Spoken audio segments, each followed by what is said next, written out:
All right, guys, so this is the new Sony 24 to 50 millimeter f2.8.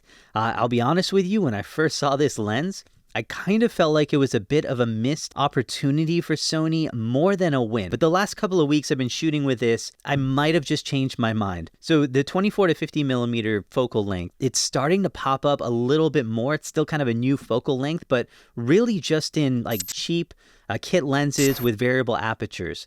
Now, I'm a huge fan of non-traditional focal length. So anything that gets away from like your standard 24 to 70, 70 to 200, I think it's usually a good thing as long as they do something different with the lens. So for example, my favorite is the Tamron 35 to 150 f2 to f2.8 because it's not just a cool range, but it also has that wider aperture on the wide end. Sony also has the 20 to 70 millimeter f4, which gives you a bit more range on the wide end. And Canon, who's been doing quite a bit with non-traditional focal lengths lately, they just announced a 24 to 105 f2.8, which is absolutely insane. So this 24 to 50, it's still a traditional focal length. It's just kind of less of it. So there's no real advantage from a zoom perspective, aperture perspective. We already have a ton of 24 to 70 f2.8 lenses.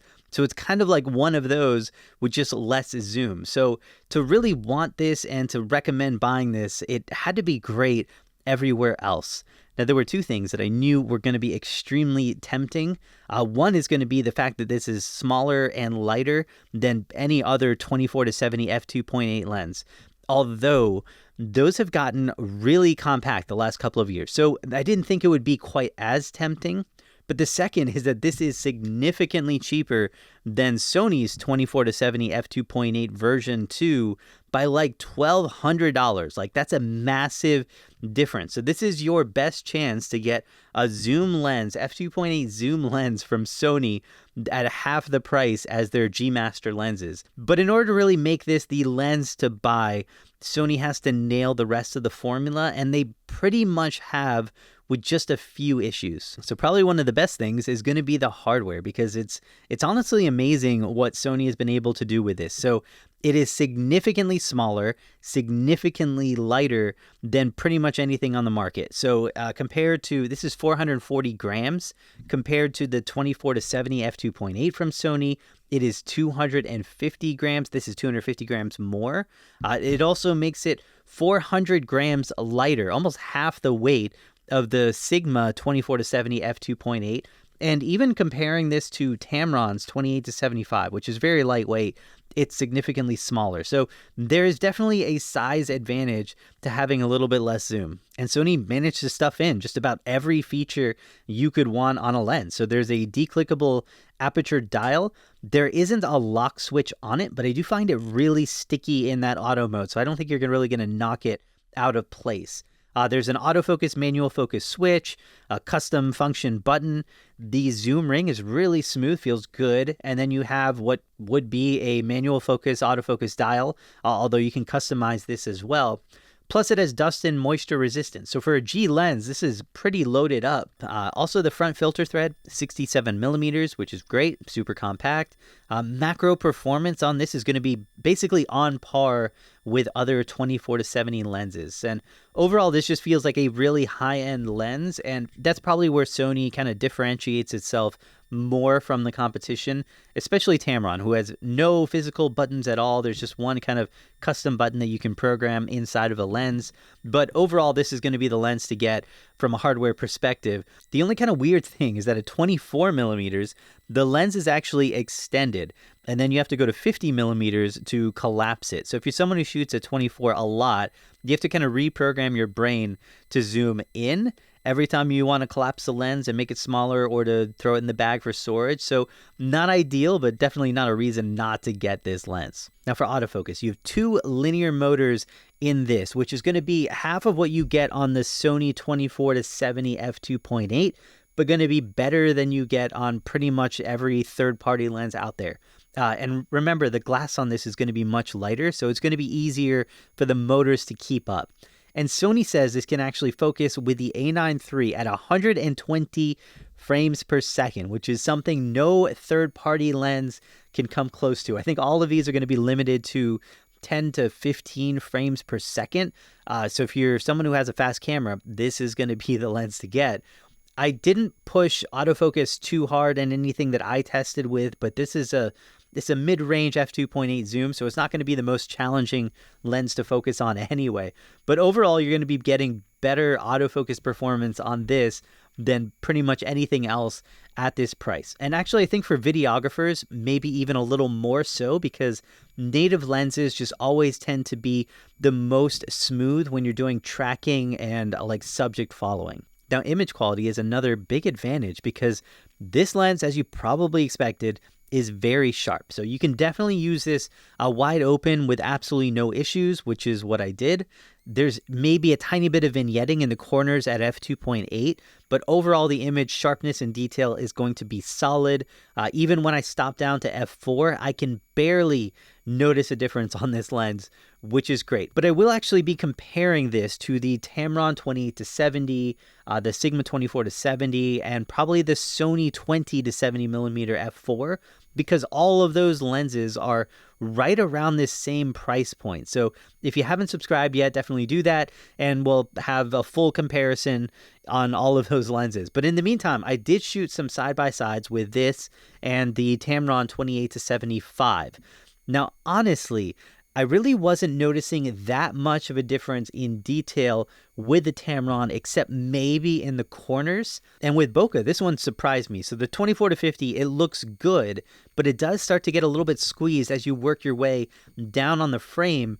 But the Tamron looks probably better. It stays round throughout the entire frame. So I think that while the 24-50mm is an amazing lens when it comes to quality, there are a lot of good quality lenses in this range. So I think this warrants probably a bigger test, and I'll definitely include some more lenses in that coming up soon. Now, I did find that Sony does a great job controlling flare. I personally don't mind flare all that much as long as you don't see any major artifacting, and to me, the 24-50 looks solid. But there are a few downsides to this lens, and what's interesting is that most of it is stuff we've been seeing on a lot of Sony lenses lately. And the first is going to be distortion. So Sony's kind of been going to this kind of fix it in post mindset, I feel like, on their lenses.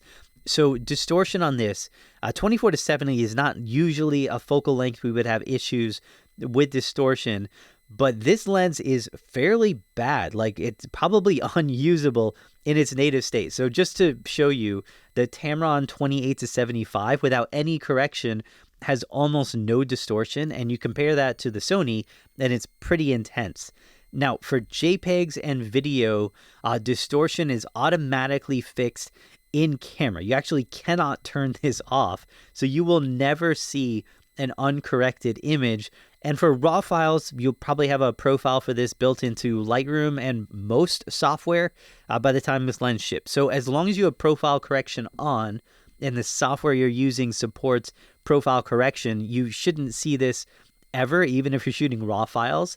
Now, obviously, if you were adapting Sony lenses to another camera, this would be an issue. I don't think too many people do it that way. But in most cases, distortion will be corrected by the time you see the image. Now, that same thing is going to be mostly true for the other issue, which is focus breathing, and it's going to be pretty noticeable on this lens. But in that case, the solution isn't quite as elegant. So Sony does have a focus breathing compensation feature in its latest cameras, which will hide this. Basically, it crops into the image so that you don't notice that breathing at all, basically. It's a really cool feature. Two problems with it, though. One is that Sony doesn't have it on every camera yet. The two cameras that I own, the A1 and the A7S III, still do not have focus breathing compensation, which I'm a little mad at, because there are a few Sony lenses that I actually won't even use on my cameras because the focus breathing is that noticeable. But the other is that it completely changes your focal length when you turn this feature on. So let's say I have a 24mm lens like this one. When I turn on the focus breathing compensation, it changed it to about 27 to 28 millimeters, so noticeably tighter. Now, this is mostly an issue when you're shooting video because that focal length change is going to be always on. For photographers, focus breathing isn't as much of an issue. When you're shooting landscapes or even far away portraits, things like that, 24 millimeters is still going to be 24 millimeters. So it's only when you start to get into within a couple feet of a lens that it really starts adjusting.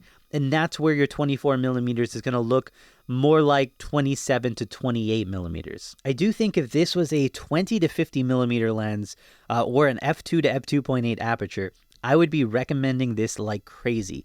But as it is, it kind of falls into that just being another awesome option if you're looking for a constant f2.8 zoom lens. So I'm going to narrow it down to this. It is a very awesome upgrade from a kit lens on a camera. You will absolutely notice a difference in image quality. If you're a Sony shooter, you get the constant f2.8 aperture with a Sony badge on it, so that's massive. You get a big upgrade in build and features, and it's going to be smaller and lighter than any other 24 to 70 f2.8. So this is going to be a really solid option for you. But I do think that as you start to expand your kit, this might be one of the first lenses you end up selling. So here's what I mean by that. Most people, I think, after buying this are probably going to end up buying a 16-35 or wide angle lens, because 24 millimeters is just, it's not all that wide, especially if you're shooting video, because you'll probably be using active image stabilization and focus breathing compensation, which is going to turn this into a 32 millimeter lens on the wide end. And that's not going to be enough. So once you get that 16-35, you're now overlapping most of the focal length of this lens right here. And especially if you added a 35 prime or a 50 prime, I just don't know if there's enough zoom in here to really justify using this lens once you have other options like that in your kit. Compared to like a 24 to 70, 28 to 75, even Sony's 20 to 70 millimeter f4, those start to make a bit more sense from a range perspective.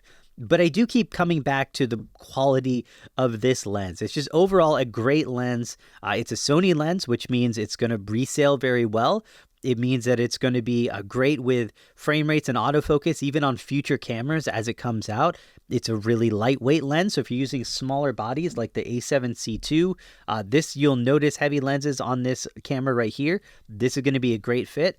Or even smaller gimbals if you're a video shooter. So the DJI RS3 Mini, this is going to be perfect. Or even the RS3 is going to be perfect for something like this. And for $1,100, you're actually getting the quality and features of high-end zoom lenses like this one right here, just with a bit less zoom. So for the first time, you can actually buy a constant aperture f2.8 zoom lens from Sony for under $2,000, which is absolutely awesome. So if those are going to be important to you, this is going to be the lens to buy. Just make sure that before you do that, you check out my video on the Sony 20 to 70 millimeter f4 and the other f2.8 zoom lens options, because yes, this is a solid 24 to 50 f2.8 zoom, but I can't help but feel like I wanted a bit more.